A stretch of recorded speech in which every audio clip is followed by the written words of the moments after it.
pesan ini sebetulnya bukan untuk orang lain aja ya, tapi lebih pentingnya untuk diri aku sendiri ya. Sebelum menasehati orang kan alangkah baiknya kita melihat diri sendiri dulu gitu ya. Intinya masa kecil anak itu tidak akan terulang lagi, tidak akan dari kecil besar kecil lagi, enggak kan gitu. Jadi intinya kita bermain dengan apa, dengan waktu, dengan kesempatan. Selagi anak kita ada, selagi waktunya ada, manfaatkan waktu terbaik itu untuk bermain dengan anak. Hadirkan hati kita untuk anak gitu ya. Jangan sampai fokus kita ke distract dengan gadget, dengan hal-hal lain, dengan kesibukan. Boleh punya kesibukan tapi jangan sampai melupakan hak-hak anak seperti itu. Dan bermain itu tidak harus dengan sesuatu yang sulit ya, yang tadi aku bilang. Coba lihat sesuatu yang sederhana, yang memang anak itu suka. Jadi tidak usah mempersulit, bermain itu harus dengan kemewahan.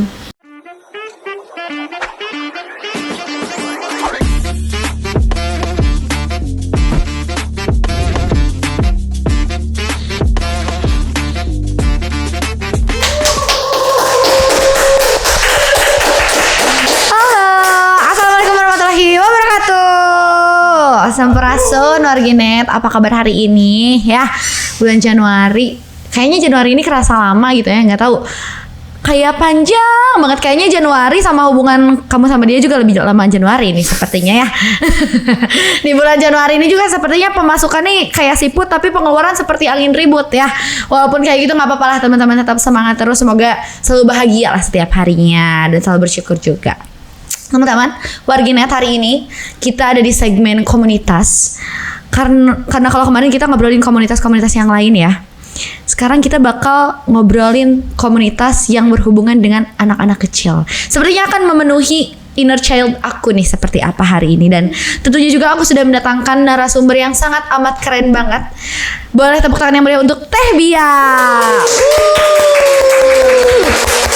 Teh Bia, apa kabar? Sayang, sehat ya. Wah, ceria sekali nih Teh Bia. Aku langsung tertransfer nih energi cerianya dari Teteh nih.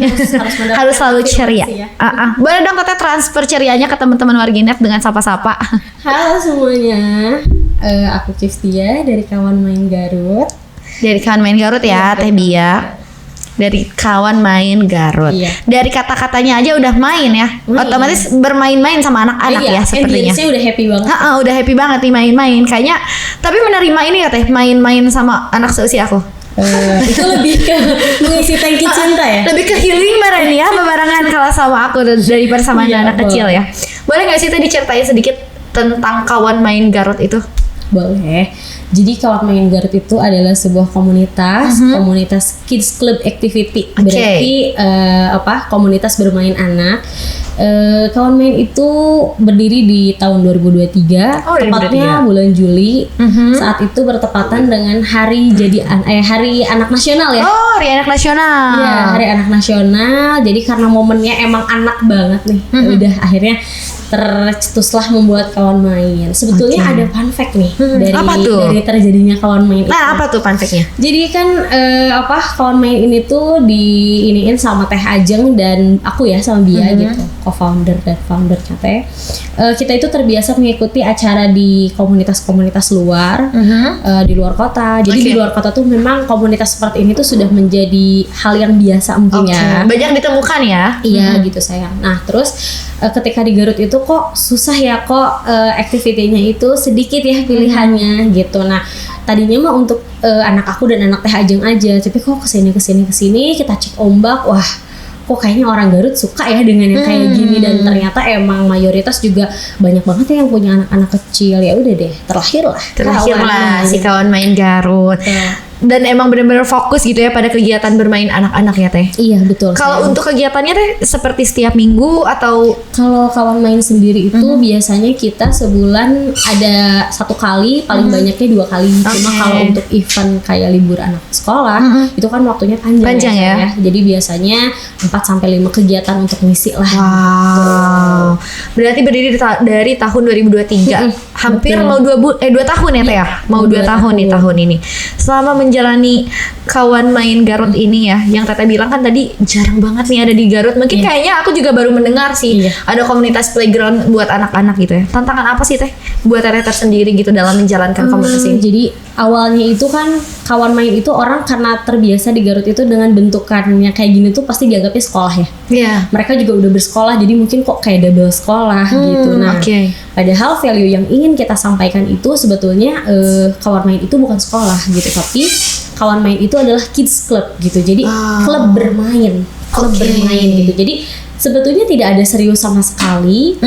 Jadi intinya adalah bermain, tapi bermain yang memang teratur ya. Maksudnya punya rundown gitu sih bermainnya itu. Seperti itu. Terus kemudian di Garut sendiri memang saat itu pas awal kita mendirikan kawan main itu belum banyak ya, kayak mall juga kan belum ada waktu itu sebetulnya. Jadi belum banyak UMKM atau partner-partner yang memang provide gitu untuk menyediakan kegiatan yang mungkin belum ada portofolio ya, kayak ini kegiatannya kayak apa, takut nggak bisa gitu. Nah kemudian seiring berjalannya waktu, mall juga ada, kita kerjasama dengan brand-brand besar. Akhirnya terus kita juga pertama kali itu sebenarnya kita collab sama Shin Ramen.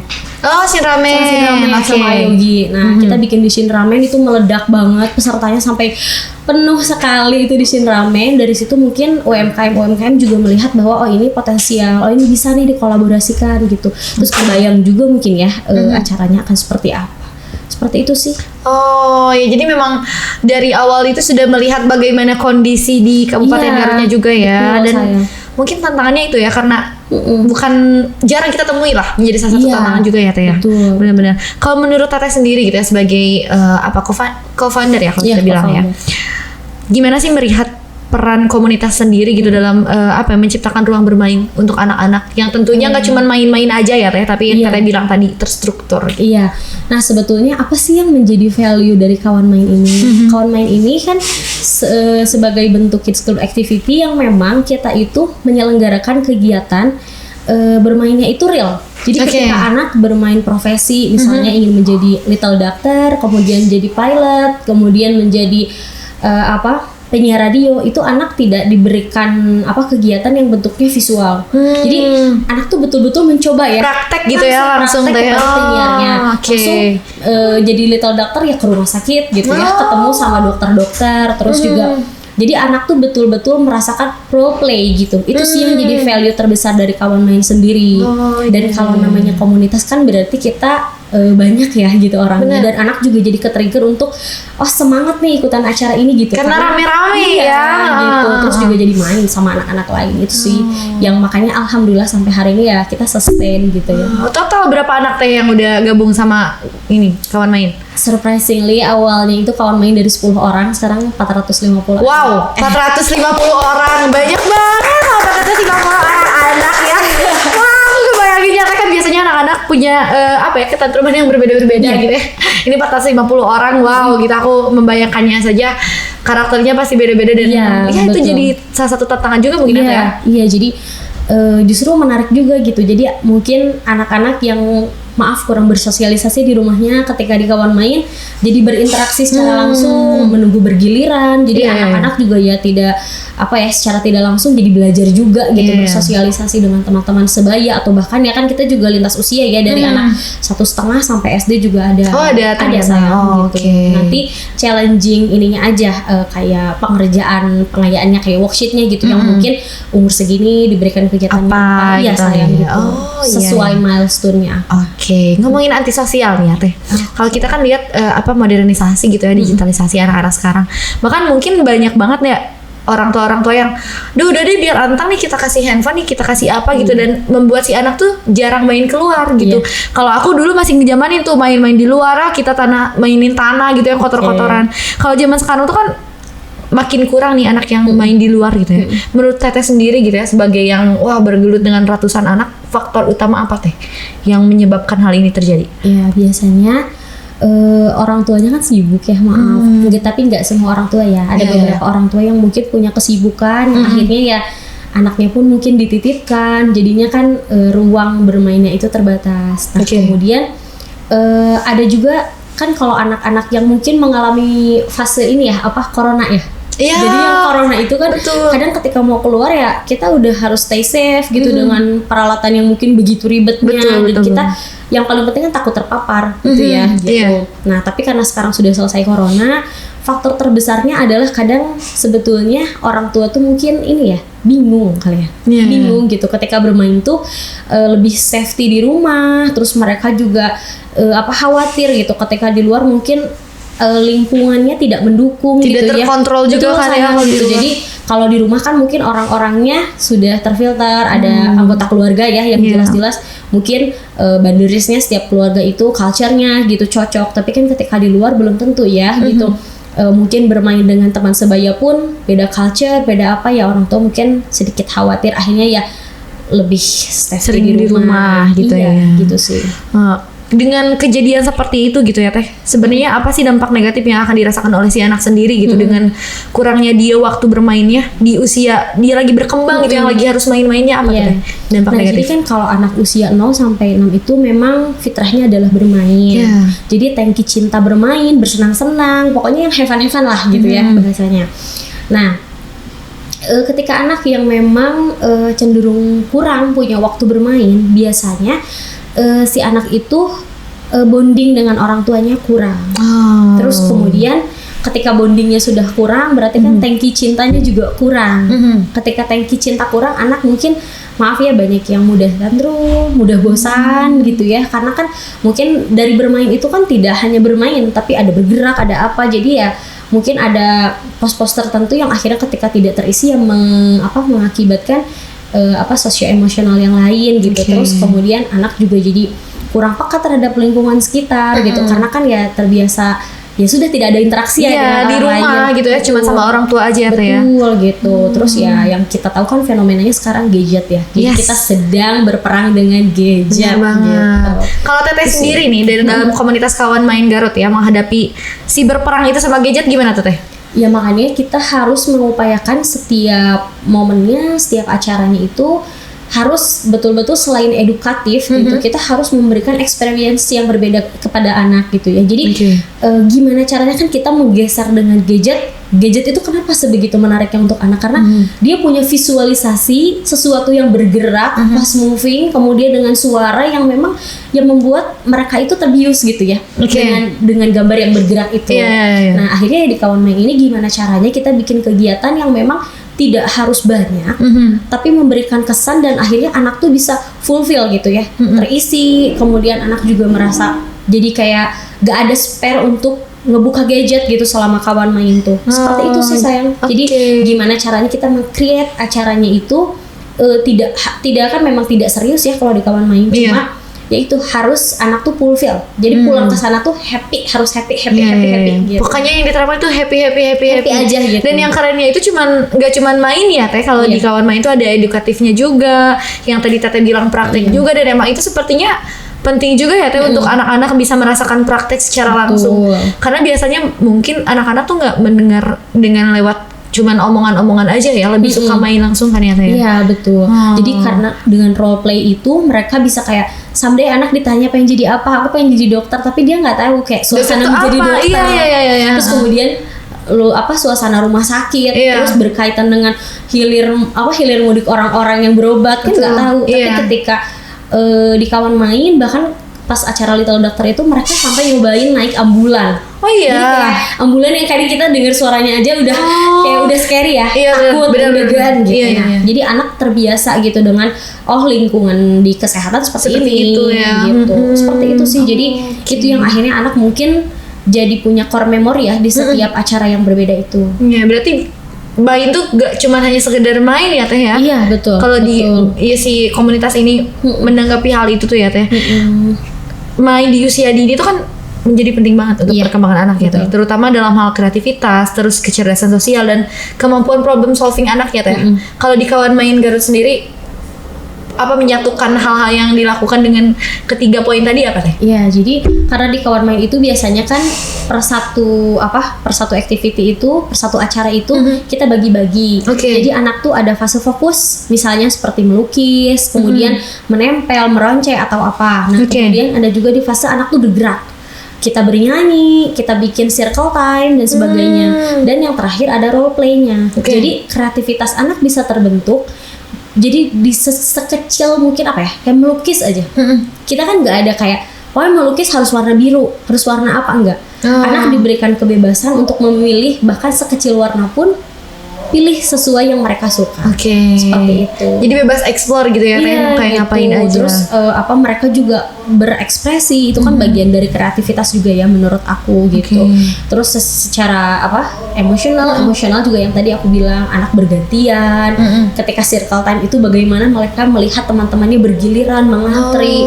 Itu kan kita tidak bisa menjelaskan itu dengan pokoknya nanti kalau ada teman harus ngantri. Gimana caranya mengantri gitu. Tapi ketika sudah momennya ya, anak itu kan mau tidak mau akhirnya ya mengantri. Kemudian juga dari problem solving, kayak dari setiap worksheet yang kita berikan, anak juga dengan orang tua, dengan ibu, dengan ayah gitu. Gimana ya cara bikin lampion misalnya. Gimana ya jadi memecahkan dari lampion yang tadinya hanya lampion itu berbentuk kertas tapi bisa jadi sebuah lampion, itu kan bagian dari problem solving juga ya. Terus kayak gimana nih, misalnya lagi ada sesi outbound, gimana ya caranya kita tracking antara anak dan orang tua tuh bisa kerjasama gitu. Itu kan juga bagian dari problem solving. Seperti itu sih. Tapi aku belum tahu kan ya, aku penasaran nih Teh. Aku kan masih jauh sekali gitu berhubungan dengan anak. Teteh kan pastinya juga seorang ibu dengan anak Teteh sendiri yang harus dihadapi dengan ratusan anak yang bukan anak Teteh sendiri gitu ya. Sebenarnya kalau diterapin hal-hal yang tadi Teteh sebutkan dalam usia segitu tuh ngaruh gak sih Teh? Maksudnya dengan usia 2 tahun, 3 tahun yang Teteh bilang? Ngaruh karena itu kan bahkan kita sudah tahu juga bahwa ada yang masa keemasan anak. Anak bener-bener kayak spons banget gitu ya, bener-bener melihat, meniru. Ya makanya ada bahasa role play ini tidak berlaku hanya untuk orang-orang dewasa, bahkan anak justru ya itu anak yang meniru, anak melihat gitu ya. Jadi penting banget untuk berbagai macam kecerdasan anak di masa depan. Jadi mungkin ini bagian dari kalau bisa dibilang investasi kali ya. Investasi di masa kecil yang nanti akan kita tuai di saat anak dewasa. Masa yang akan datang ya Teh. Betul sayang. Iya, berarti memang banyak menjadi hal yang penting banget gitu ya Teh halnya. Padahal kita cuma main aja sebenarnya sama anak tuh ya Teh. Cuma yang berbedanya kan bermain yang terarahkan ya. Betul. Sesuatu yang diarahkan berarti ada goals, ada tujuannya gitu. Jadi ya berbeda dengan hanya bermain ya yang anak tuh tidak tahu banderis, tidak tahu arah, tidak tahu apa gitu. Jadi ya lebih dapat juga catch up sama orang tua. Iya benar sih. Yang kita sebutin tadi juga kayak mengantri gitu ya, belajar ngantri itu kan belajar hal empati yang nggak akan basically banget yang akan diajarkan di sekolah gitu. Dan di sekolah hanya diberikannya teori-teori kayak kalian harus gini, harus gini dan gak akan semua orang menerapkan itu gitu ya. Tapi kalau dari kecil benar-benar akan terbiasa. Iya benar terbiasa. Berarti peran orang tua di sini juga penting ya Teh. Iya betul, makanya sesibuk-sibuknya orang tua ya tetap ya kayak bermain itu kan kadang orang tua sebenarnya masalahnya apa sih? Masalah bermain itu biasanya cenderung karena bingung mau main apa, terus ngapain ya sama anak tuh kayak, sedangkan anak tuh punya milestone. Kita bermain dengan anak umur setahun dan bermain dengan anak umur 5 tahun pasti beda dong ya maunya. Tapi yaitu alhamdulillahnya dengan hadirnya kawan main ini bisa menjembatani kebingungan orang tua yang akhirnya mungkin kayak anak aku harus diajak main apa, isi weekend harus ngapain, ya nggak usah pusing-pusing karena udah ada kawan main. Orang tua tinggal mengikuti rundown dari kawan main aja, ya dapat bondingnya juga, dapat happy-nya juga, anak juga core memorinya seperti itu. Oh iya, malah mungkin orang tuanya juga ikut happy ya, lihat anaknya mungkin happy. Inner child-nya juga terus ya. Wah kita anak kita dulu kita susah nih mau main kayak gini, tapi anak kita kalau hubungan tuh ngomongin Teh yang tadi ya, hubungan anaknya happy nih lihat ibunya happy atau ibunya happy lihat anaknya happy, itu sebenarnya ada nggak sih Teh? Ada dong realnya, korelasinya. Jadi itu ada banget. Ketika ibu happy, ayah happy, anak juga pasti happy. Jadi happy itu menular gitu ya. Happy itu menular. Jadi bahkan anak tuh kita nggak bilang kita lagi sedih aja, pasti anak bisa menyerap, bisa menyerap, bisa menangkap gitu. Ketika kita lagi resah, wah kayaknya orang tua aku lagi kenapa nih gitu. Itu sebenarnya ada. Ya kayak Teh Bia ya hari ini ceria. Jadi suasana kantor ini juga sebenarnya ceria sekali hari ini. Ya teman-teman ceria banget hari ini. Oke. Kalau ngobrolin kita agak sedikit ngobrolin tentang tantrum gitu anak-anak. Kayak tadi kan kita bilang umur 1 tahun sama 5 tahun beda. Kayak aku pun suka anak kecil tapi yang agak gede tuh aduh udah enggak deh mainnya udah capek gitu. Kayak kalau masih digendong-gendong itu kan masih lucu ya tuh ya. Pernah enggak Teteh mengalami ketantruman yang paling wah gitu? Di kawan main atau di anak sendiri? Di kawan main deh boleh. Kalau di kawan main ada. Jadi kadang kita di kawan main itu kan dengan latar belakang keluarga yang berbeda-beda ya. Ada yang misalnya emang anaknya tuh emang real pendiam gitu, terus tiba-tiba dikasih di suasana yang banyak orang gitu ya, terus berkegiatan bareng-bareng gitu, pernah gitu. Tapi pada akhirnya ya alhamdulillah selalu terkendalikan dengan apa, intinya menanggapi anak itu kan tidak bisa langsung ya, kayak kalau sekarang anak kenapa-napa ya udah kita langsung kayak judgement gitu bahwa ya anak ini emang gak seru, gak mau main, enggak gitu. Mungkin dia perlu adaptasi dulu kalau di lingkungan yang banyak gitu ya, kayak mungkin dia bukan ketemu sama orang yang setiap hari ketemu kan, kayak ini siapa, ini temanku, ini yang sebaya, ini yang di atas aku, terus ada ibu-ibu lain juga gitu. Jadi ya kadang, tapi seiring berjalannya waktu alhamdulillah misalnya ketika datang nih dalam keadaan nangis atau emang kadang baru bangun tidur, barutan ya, sayang kayak balidog ya, balidog kene, aduh mama ya abis menjual kene gitu ya. Tapi pada akhirnya di sesi 2, sesi 3 udah have fun sih anaknya. Jadi nggak ada yang ketika pulang tuh emang bener-bener bete pisan gitu sampai akhir, enggak. Alhamdulillah ya kita penyesuaiannya sebentar aja, yang penting anaknya yang nggak dipaksa harus happy juga gitu. Cuma ya pelan-pelan aja. Nanti step by step ya. Anak ngikutin ya, dia udah enjoy, udah ngebaur, udah ngelebur ya udah. Nanti dapat sendiri gitu. Berarti tantrum tuh wajar ya Teh untuk anak-anak tuh. Wajar tuh. Kan itu bagian dari sisi emosional seseorang ya. Cuma yang terpenting adalah gimana kita mengelola si tantrum itu. Sebetulnya goals dari tantrum adalah anak tuh pengen apa, pengen diperhatiin, atau misalnya anak lagi butuh ruang nih buat sendiri. Kan kita juga orang dewasa suka ada ya kayak me time, saya lagi gak mau keramaian gitu ya, me time gitu ya, lagi pengen sosok introvert gitu misalnya, kan ada ya anak juga punya sisi itu gitu, atau anak capek misalnya gitu kan. Jadi faktor tantrum ini ya nggak berarti dan jangan sekali ngejudgement bahwa ketika tantrum anak tuh nakal, anak tuh tidak menyenangkan gitu, enggak. Tapi anak lagi butuh sesuatu yang mungkin perlu diperhatikan lebih gitu. Entah apa itu kebutuhannya berbeda-beda. Tapi kan Teh ya, fenomenanya tuh kadang ada beberapa orang yang nggak ngerti aja gitu ketika ada anak tantrum teh, naon sih budak teh meni gandeng gitu ya. Kadang kalaupun lagi di angkutan umum, lagi di luar, lagi dimanapun gitu, ada cara mengelolanya yang seperti tadi. Gimana tuh Teh sendiri mengelolanya? Itu balik lagi kan kita udah tahu ya bahwa ada bahasa cinta setiap orang. Love language. Love language. Jadi ada anak yang memang ketika mungkin lagi suasana hatinya lagi gak enak, ada yang senangnya tuh dipeluk, diusap-usap, nggak usah ngomong, nggak usah ceramah, nggak usah ngomong apa-apa, dipeluk.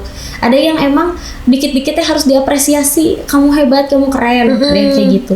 Terus ada yang anaknya tiap hari harus dikasih hadiah, hadiahnya teh nggak harus sesuatu yang besar gitu, tapi sesuatu yang memang kita bilang ke anak ini adalah achievement karena kamu memang reward karena kamu memang ngedapetin goals tertentu misalnya. Jadi ya itu balik lagi menghadapi anak yang tantrum itu adalah berarti itu adalah tantrum itu sebetulnya apa ya? Sinyal menurut aku. Sinyal. Kayak kita misalnya lagi sakit, sinyalnya adalah demam. Ya. Kalau di anak, kalau di psikologi ya sisi sinyalnya itu adalah ya anak melakukan sesuatu yang gimana caranya perhatian itu ke dia, berpusat ke aku gitu. Jadi center of attention-nya ke dia semuanya. Betul sekali. Jadi ya kalau kitanya nggak tenang, gimana ceritanya anak bisa tenang? Jadi kitanya dulu nih tenang. Udah tenang baru dilihat. Oh emang kalau misalnya aku nih ke anak aku, anak aku mah sukanya memang diafirmasi, dikasih kata-kata hebat, kemudian setelah itu dipeluk, ya udah. Kita nggak perlu bercapek-capek memberikan yang lain, ya sesuai kebutuhan anaknya aja apa gitu. Dan penting juga sih kalau misalnya posisinya itu bukan anak kita ya, misalnya anak orang lain, penting juga kita berempati sama orang lain ya. Kadang kayak kita nggak pernah tahu gitu anak itu lagi kenapa, terus ibunya juga mungkin lagi capek ya, kayak menghadapi anak lagi tantrum di keramaian kan, itu kayak bisa di mall gitu kan, anaknya kayak nangis gitu. Ya kita juga mungkin bisa lebih berempati sama sama ibu ataupun anaknya gitu, tidak dilihat terus-terusan atau bahkan sampai kayak ya pokoknya diberikan sesuatu sign yang memang menyakitkan ya untuk si ibu tersebut. Iya benar-benar. Itu sih, jadi ada dua sisi gitu. Ternyata anak kecil juga punya love language ya. Punya kan manusia saya. Iya benar ya, aku pikir kayak seumuran aku aja gitu yang pengen dipeluk-peluk, ternyata dede-dede juga pengen dipeluk ya. Ada love language-nya juga. Berarti kan ada peran orang tua yang sangat besar gitu di sana ya teh. Iya. Kadang ada yang nangis tantrum, oh ini nonton HP gitu, nonton apa? Iya. Gimana teh peran orang tua dari teteh sendiri gitu kan? Teteh juga sebagai orang tua. Gimana untuk mengurangi ketergantungan anak terhadap gadget? Iya, jadi ya balik lagi tadi, kalau berbicara tentang gadget itu kan kadang orang melihat gadget misalnya mau lihat dari sisi apa nih? Negatif. Kalau dari sisi negatif ya pasti ya semua informasi yang buruk-buruk dong yang kita dapat. Betul. Tapi yang penting adalah boundaries secara time screening. Oke. Kalau teteh sendiri ya seperti itu ke anak. Jadi kayak ketika kita udah lihat nih sinyal anak, wah kayaknya asa udah kelamaan gitu anak tuh nonton. Terus yang kedua kita juga harus filter konten-konten apa yang harus ditonton sama anak. Terus yang ketiga kan di gadget juga sekarang banyak aplikasi games yang edukatif ya. Iya. Kita lihat nih anak kita umur berapa. Kira-kira ya masa iya kan anak umur setahun diajarin games yang nulis juga kan nggak match juga ya gitu.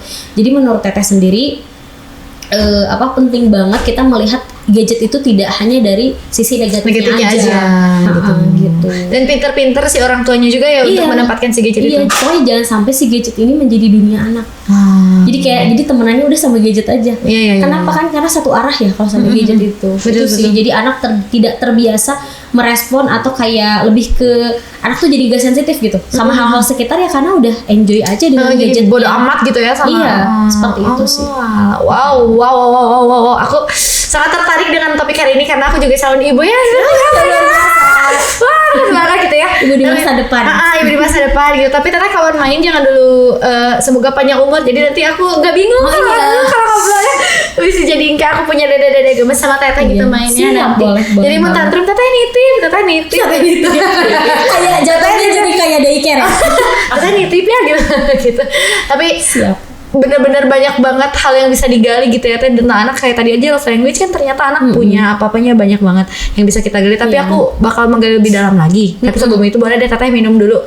Kita minum dulu. Sip. Thank Aduh, you. ini aku lagi pakai tumbler dari Garut Souvenir teman-teman. Ini tumblernya bagus banget asli. Kayak aku nih bawa air dingin dan masih awet sampai sekarang gitu. Jadi teman-teman kalau yang mau custom tumbler seperti apapun bisa langsung aja ke Garut Souvenir yang lagi teteh minum juga ini. Gelasnya sama dari Garut Souvenir juga. Aduh kira rada ceketnya tehnya. Iya, badai gitu lah. Enggak. Aduh. Sepertinya kita butuh waktu untuk minum lebih banyak ya dan meresapi bagaimana Garut Souvenir ini mendesain gelas seperti apa. Dan setelah ini kita akan lebih banyak lagi ngobrol-ngobrol seputar parenting seperti apa ya. Gas. Oke, kalau gitu jangan kemana-mana marginnya, tetap di podcast Suara Garut. Nanti kita akan balik lagi setelah break.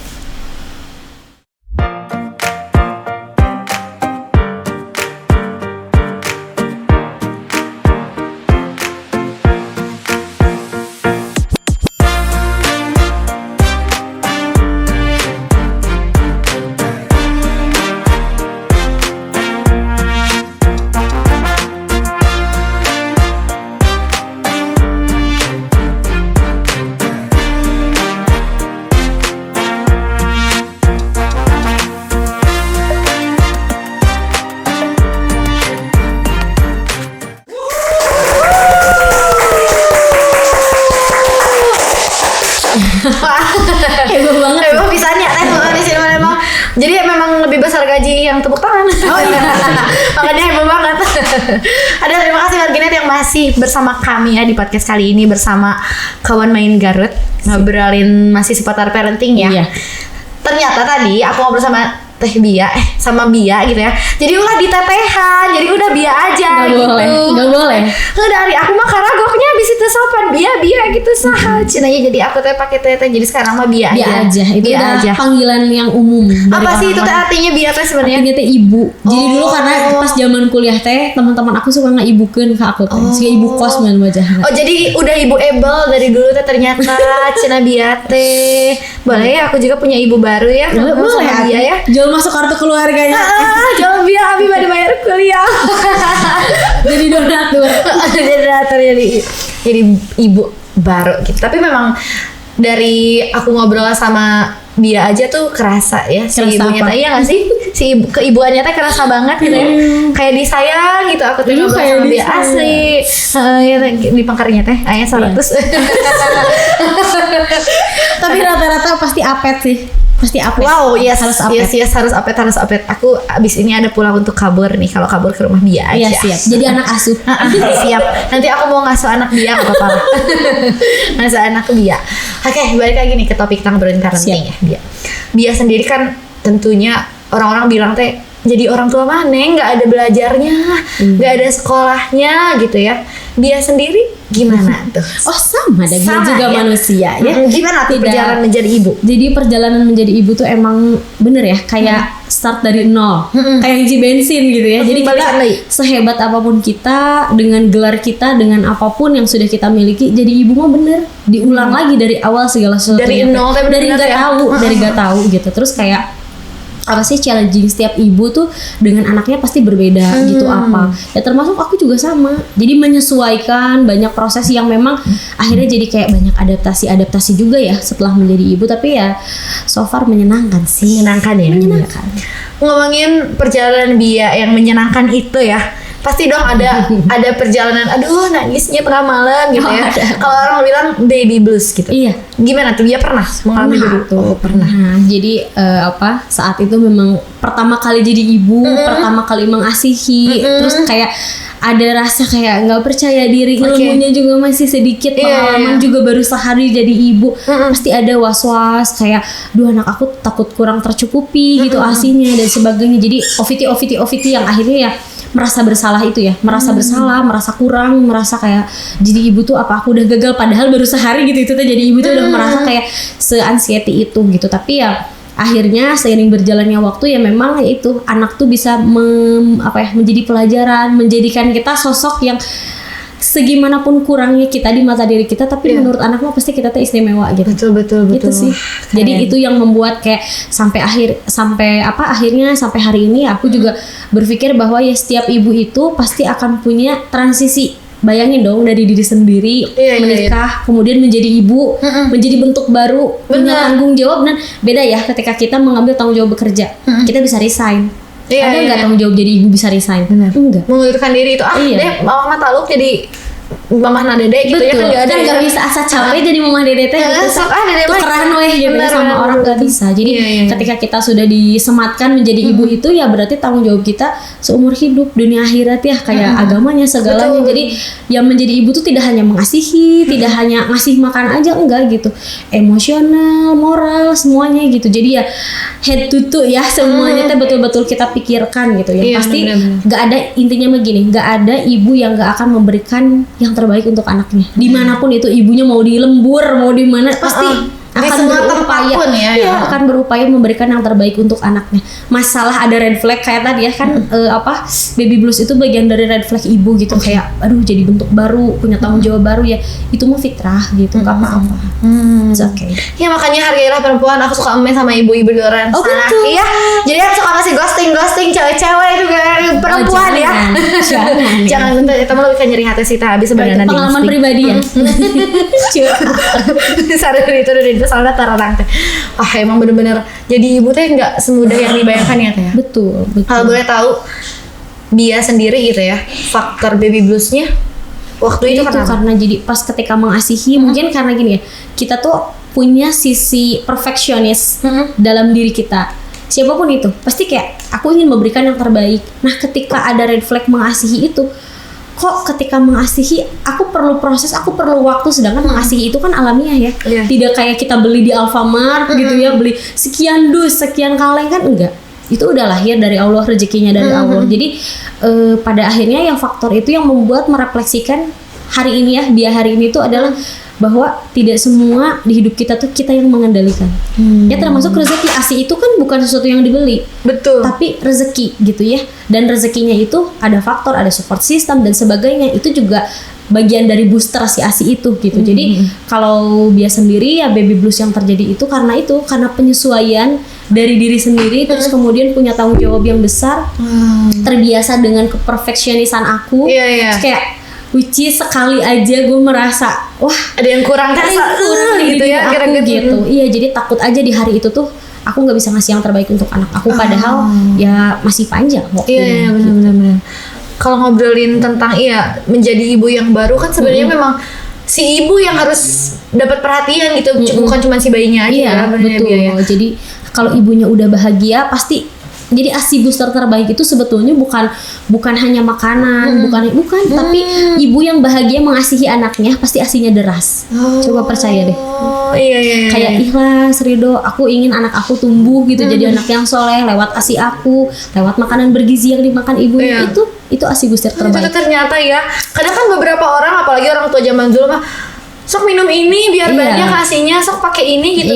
Itu hanya menunjang aja gitu. Itu hanya salah satu caranya gitu ya. Semuanya lahir dari si ibu. Dari si ibu. Iya, hati si ibunya. Wow. Memang benar-benar dalam ya kalau kita ngomongin si parenting baby blues itu sendiri. Baby blues tuh hal yang menurut dia tuh bisa dihindari gak sih? Atau pasti akan terjadi di semua ibu? Enggak sayang. Jadi ada ibu yang memang mungkin saat itu kondisi emosionalnya lagi naik turun, yang kayak tadi ya, kayak aku red flag gitu, dari sendiri punya tanggung jawab. Tapi ada ibu-ibu yang memang punya controlling dan handle yang bagus gitu ya. Terus akhirnya jadi bisa terkendali, dan memang baby blues itu intinya fitrah. Tapi bisa dikendalikan juga gitu. Bisa kita cegah dengan apa? Dengan support system yang baik dari sekeliling, kata-kata yang baik yang kita dengarkan, afirmasi. Terus, iya, afirmasi dari suami, dari orang tua, dari sekeliling. Itu sih yang menurut aku bisa mencegah gitu ya terjadinya baby blues atau meminimalisir waktu lamanya orang baby blues gitu. Iya. Berarti tidak semua orang ya mengalami baby blues itu bisa dihindari atau bisa dicegah sebenarnya. Bisa dicegah, betul. Benar. Wow. Memang banyak sekali sepertinya Bia aja yang mungkin kita tahu di luaran sana orang-orang wah dia ini sama anak-anak malah udah biasa gitu ya, 400 orang anak lebih bisa ditangani, tapi ternyata Bia juga mengalami itu baby blues gitu. Karena proses ya, bagian dari proses hidup gitu. Mungkin pelajaran kita smooth di hal-hal yang lain, tapi ternyata ya kita perlu belajarnya saat menjadi ibu gitu. Seperti itu. Iya. Kalau dari kawan main sendiri ngaruh nggak sih sebenarnya Bia dengan perjalanan Bia menjadi ibu? Oh sangat gitu. Jadi ketika di kawan main itu aku tidak menjadikan anak lain benchmark, tapi ada hal-hal yang akhirnya bisa dipelajari gitu. Kan setiap parents punya culture, punya tradisi yang berbeda di rumahnya, benar-benar. Punya cara pola asuh yang unik gitu. Setiap orang, setiap ibu, dan hebat semuanya gitu. Jadi akhirnya melihat anak yang mungkin ketika datang menangis, kemudian reda, gimana nih controlling dari ibunya, sosial kontrolnya, emotional kontrolnya. Terus kemudian ada anak yang datang itu tenang. Apa faktor? Pasti ibunya tenang gitu. Nah, dari situ dari perjalanan dia di kawan main itu ya selama 2 tahun ini, ya dia melihat gitu. Jadi setiap parent itu unik. Kita tidak bisa menjudge parent lain bahwa kayaknya anak keluarganya gini, kayaknya nggak bisa gitu, karena tidak tahu kan gitu latar belakangnya seperti apa. Berarti kalau ngomongin parenting itu bukan berbicara tentang yang mana yang benar sama yang mana yang salah, ya nggak sih? Jadi goals dari parenting itu menurut dia sendiri adalah bahagia aja. Menciptakan keluarga yang bahagia gitu ya? Iya. Karena kalau untuk benchmark gitu belum tentu bahagianya keluarga A bahagia juga untuk keluarga B. Iya, betul. Jadi punya pola tertentu, yang penting ibunya happy, bapaknya happy, anaknya pasti happy. Kalau udah happy pasti hebat anaknya, pasti sukses gitu. Wah, keren. Tepuk tangan. Berat sekali ya obrolan kita. Asli ya. Ini sebenarnya obrolan yang kalau kita obrolin sebenarnya kalau kita nggak ada durasi podcast bisa Maren ya 10 jam enggak gitu sih, ya. 10 hari. 10 hari ya malah ya. Nanti kayaknya kita ke rumah Bia deh. Obrolan ini ya enggak sih, pengen main aja ke rumah Bia. Nah, kalau ngomongin tentang langkah-langkah praktis gitu ya Bia. Kawan Main Garut kan menjadi salah satu komunitas yang mempelopori lah halnya tentang bagaimana mempelajari cara anak bermain dengan edukasinya, dengan segala macamnya gitu. Kalau menurut Bia sendiri langkah praktis apa sih yang bisa entah dari pemerintah bantu atau dari masyarakat umum pun untuk menyediakan lebih banyak ruang bermain buat anak? Jadi memang yang Bia rasakan juga pertama kali ke Garut, pertama kali bikin kawan main itu emang di Garut itu kurang sekali ruang terbuka ya. Jadi public area itu nggak semuanya kids friendly, kurang bahkan menurut Bia ya. Kalaupun kids friendly itu satu tempat terbuka dibagi untuk banyak sekali anak, itu kan nggak efektif juga gitu. Betul. Jadi harapannya Bia kedepannya para entitas, stakeholder ataupun pemerintah yang memikirkan juga bahwa hal kecil aja, kita kan sering banget ke restoran ya. Jadi ketika ibunya happy dapat booster dari makan gitu ya, tapi anak tuh kadang enjoy nggak ya anaknya gitu. Nggak semua restoran itu aware gitu dengan menyediakan fasilitas anak apa itu, nggak harus selalu dengan perosotan apa enggak, tapi kegiatan-kegiatan yang edukatif yang akhirnya ketika ibunya happy anaknya pun happy gitu. Jadi harapannya dia sih akan banyak ruang-ruang terbuka di Garut gitu yang memang aware banget sama kebutuhan anak, karena kan ada hak anak juga ya gitu. Iya. Wah, memang. Kalau ngomongin kawan main Garut itu kan bukan cuma tentang main aja ya. Iya, Tapi betul. ada event-eventnya juga Ada kan. event-eventnya juga. Sejauh ini event yang udah dilakukan pasti banyak banget dong. Ada sekitar 47 vendor. 47? Iya.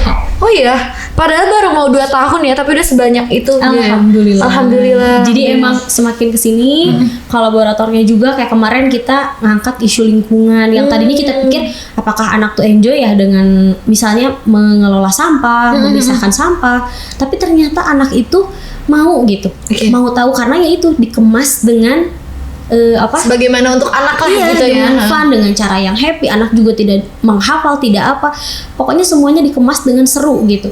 Jadi ya sejauh ini dengan 47 vendor itu ya kita juga merasakan bahwa banyak sebetulnya potensi-potensi di Garut yang memang bisa kita kembangkan, bisa kita kolaborasikan, ya tergantung kita nanti mungkin bikin tema apa nih yang menarik untuk anak. Itu aja sih tantangannya. Oke. Kalau harapan nih Bia, ngomongin harapan ya, harapan terbesar Bia sendiri khususnya atau untuk kawan main Garut sendiri di masa depan nih terkait anak-anak tuh kebiasaan bermainnya seperti apa? Iya gitu. Jadi sebetulnya kan efektifnya anak bermain itu kan 15-30 menit aja ya. Nah, jadi yang penting apa poinnya? Bermain itu tidak harus selalu dengan sesuatu yang mahal, mewah. Harus yang aneh-aneh gitu bermain itu enggak. Tapi yang mewah dari sebuah bermain dengan anak apa coba? Kehadiran orang tua secara penuh di situ. Full of attention. Jadi orang tua tuh betul-betul mengikuti, oh anak sedang role play, anak sedang lagi senang apa, ngegunting atau melukis, atau anak lagi senang masak gitu ya. Jadi pentingnya bermain itu jangan sampai anak di kedepannya tangki cintanya kurang karena kurang bermain seperti itu. Jadi ya pinginnya gitu ya untuk orang tua semuanya. Coba sisihkan waktu, mungkin yang bekerja juga ya, tidak, sebetulnya kalau bahasa orang tua tuh apa ya, tidak ada alasan kalau kita untuk anak tuh nggak nemenin anak gitu kan. Di sela-sela bekerja pun kan 15 menit itu menurut aku nggak lama ya gitu. Yang penting kita hadir, kita ada, anak diajak interaksi, kan dari bermain itu tidak hanya selalu dengan anak dengan mainan. Tapi dari permainan bahkan satu barang aja kita bisa ngobrolin banyak hal sama anak tuh. Kayak ini gimana caranya, terus kedepannya tuh ini bisa dipakai untuk apa, itu kan gitu. Jadi yang terpenting dari bermain adalah interaksi ya Bia ya. Wow, gimana nih kalau ada di luaran sana nih Bia yang mungkin setelah menonton podcast ini juga yang tadinya kebingungan juga nih untuk pengen gabung sama komunitas ini, gimana Bia cara-caranya tuh? Boleh, kita kan ada IG-nya juga ya, kawan main Garut. Atau nanti pengen ikut join WhatsApp grupnya juga untuk jadi member itu bisa. Biasanya ada special price-nya juga tuh. Wow, tuh ya teman-teman Warkinet yang kebingungan ngajak main anaknya kemana, langsung aja di follow Instagramnya @kawanmaingarut. Iya, nanti ada ininya, ada jadwalnya, tema-temanya setiap bulan biasanya berbeda. Terus nanti biasanya kalau di IG itu, kalau misalnya di grup member masih ada slot, kalau nggak biasanya kita sudah habis duluan sih di member gitu. Jadi boleh sih kalau misalnya pengen lihat aja dulu nih kayak kawan main tuh kayak apa sih gitu ya. Terus kegiatannya seperti apa gitu. Boleh nanti lihat aja di IG-nya. Instagramnya ya. Kalau udah tertarik langsung deh. Langsung aja ya. Pokoknya scroll aja dulu di. Aku juga sebenarnya kalau udah ada anak mah biaya dah. Tapi kan anak-anak aku kucingnya sepiraku gitu diikutin main sama kawan main Garut ya. Dan terakhir nih Bia, mungkin pesan-pesan untuk semua warginet atau para ibu-ibu di luar sana yang hebat banget dari Bia sendiri. Pesan ini sebetulnya bukan untuk orang lain aja ya, tapi lebih pentingnya untuk diri aku sendiri ya. Sebelum menasehati orang kan alangkah baiknya kita melihat diri sendiri dulu gitu kan. Intinya masa kecil anak itu tidak akan terulang lagi, tidak akan dari kecil besar kecil lagi, enggak kan gitu. Jadi intinya kita bermain dengan apa, dengan waktu, dengan kesempatan. Selagi anak kita ada, selagi waktunya ada, manfaatkan waktu terbaik itu untuk bermain dengan anak. Hadirkan hati kita untuk anak gitu ya. Jangan sampai fokus kita ke distract dengan gadget, dengan hal-hal lain, dengan kesibukan. Boleh punya kesibukan tapi jangan sampai melupakan hak-hak anak seperti itu. Dan bermain itu tidak harus dengan sesuatu yang sulit ya, yang tadi aku bilang. Coba lihat sesuatu yang sederhana yang memang anak itu suka. Jadi tidak usah mempersulit bermain itu harus dengan kemewahan. Itu sih gitu. Wow. Kita hadir aja untuk anak. Sekali dia hari ini sebenarnya ini terlalu singkat ya kalau aku rasa gitu untuk ngobrolin ini, tapi tetap aku mau mengucapkan terima kasih buat dia yang udah hadir hari ini dan Sama-sama, berbagi sayang. ya sama semuanya. Mudah-mudahan apa yang dia sampaikan hari ini bisa menjadi pelajaran ya Iya. untuk calon-calon ibu dan juga ibu-ibu di luar sana ya dia. Terima kasih sekali lagi. Iya. Semoga kawan main Garut sukses. Amin. Dan buat teman-teman Amin. langsung aja yang mau ikut bergabung di kunjungin Instagramnya di @kawanmaingarut. Iya. Makasih dia ya sekali lagi. Sama-sama sayang, sama-sama. Terima kasih buat Warginet juga, terima kasih yang selalu menonton setia banget podcast Suara Garut ini. Buat kalian juga Warginet yang punya isu atau fakta-fakta menarik dan mau kalian beritakan di media kami, langsung aja dihubungi 0811220335. Jangan lupa juga selain follow Instagram @kawanmaingarut, follow juga Instagram kami di @suaragarut.id. TikToknya juga jangan lupa di follow @suaragarut.id, dan jangan lupa untuk like, comment, and subscribe channel YouTube kami. Kalau gitu terima kasih. Aku Salwa Apriliani pamit undur diri. Wassalamualaikum warahmatullahi wabarakatuh. Waalaikumsalam.